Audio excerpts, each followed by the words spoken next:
નમસ્કાર મિત્રો, GPSC class 1-2 ના પીવાયક્યુ ની આપણે ચર્ચા કરીએ છીએ અને આગળ તમારી જીપીએસસી ની ક્લાસ 1-2 આવવાની છે. તો આપણે 7/1/2024 ના દિવસે લેવાયેલી એક્ઝામની ક્વેશ્ચનની ચર્ચા કરીશું. બંધારણનો પ્રશ્ન છે કે માર્ગદર્શક સિદ્ધાંતો બિન ન્યાયિક સ્વરૂપના છે. અહીંયા તમે જો બંધારણ સારી રીતે વાંચ્યું હશે તો આ શબ્દ વિશે તમને જે છે મને ખ્યાલ હશે જ કે બિન ન્યાયિક એટલે શું. બિન ન્યાયિકનો મતલબ એવો થાય કે તમને જો અધિકારો મળે છે એ જો તમને ના મળે તો તમે જે છે બરાબર, જો ન્યાયિક હોય એટલે કે જસ્ટિકેબલ હોય તો કોર્ટ સામે સીધા જઈ શકો, એને લાગુ કરાવી શકો. પણ જો બિન ન્યાયિક એટલે કે નોન જસ્ટિકેબલ હોય તો તમે કોર્ટ પાસે જઈ શકતા નથી, ના કોર્ટ જે છે એને લાગુ કરાવી શકે. એટલા માટે બિન ન્યાયિક સ્વરૂપ જે છે સિદ્ધાંતો, માર્ગદર્શક સિદ્ધાંતો છે, બિલકુલ સાચું છે કે ભાઈ ડીપીએસપી તો જે છે આપણા નોન જસ્ટિકેબલ છે.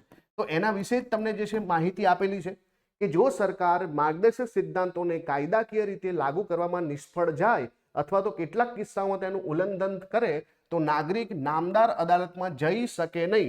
તો આ બિલકુલ સાચું છે કે ભાઈ અદાલતમાં તમે જઈ શકો નહીં, કેમ કે ડીપીએસપી તો નોન જસ્ટિકેબલ છે. અને આવું જે છે કયા આર્ટિકલમાં લખેલું છે કમેન્ટ કરજો. માર્ગદર્શક સિદ્ધાંતોના અમલ માટે સરકાર કાયદા ઘડી શકતી નથી.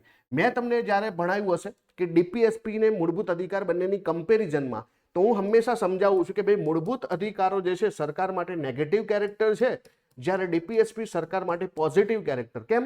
કે મૂળભૂત અધિકાર સરકારને કામ કરતા રોકે છે, એ નાગરિકો માટે છે, જ્યારે ડીપીએસપી તો સરકારને જે છે વધુ પાવર આપે છે, સરકારને જે છે માટે કાયદા ઘડવાની છૂટ આપે છે. એટલા માટે કાયદા ઘડી શકતી નથી, ખોટું છે. અત્યાર સુધી ઢગલો કાયદા ઘડ્યા છે સરકારે, અને એટલા માટે પહેલું વાક્ય સાચું છે અને બીજું ખોટું છે. તો આપણો જવાબ આવશે માત્ર પહેલું વિધાન સાચું છે. તમારે આર્ટિકલ કમેન્ટ કરવાનો છે.